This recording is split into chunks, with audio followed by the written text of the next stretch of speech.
What is a domain name? A domain name is that part of the network address that gives you its identity on the internet. Since there could be various locations with the same name, it is important to name that domain. Giving your domain name establishes ownership and exact location on the World Wide Web. Now, there are two types of domains. Top level, which is TLD. Second level, which is SLD. Top level domains can be registered by anyone. The domain name registration is governed by ICANN. This is the Internet Corporation of Assigned Names. This body of regulators manages links between IP addresses and domain names across the internet.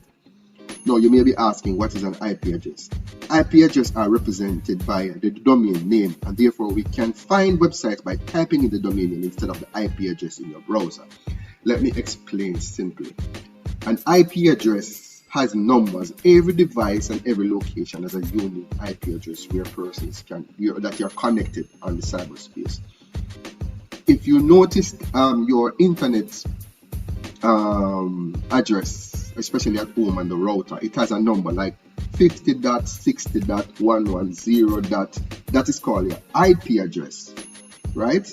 And the IP addresses are represented by a domain name, and therefore we can find the websites by typing in the domain names instead of the IP address. So instead of typing in 50.100.60, there is a name that is represented that can be identified by the naked eye, and that is what the domain name is. It is a representation of your IP address.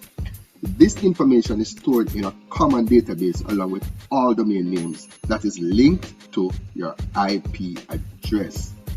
It is essential to have more than one domain name if one is planning to undertake a business or a project. This protects your intellectual property and establishes your brand. Here concludes our first lesson on domain name. The next session we will look at who controls domain name servers and when it is expired.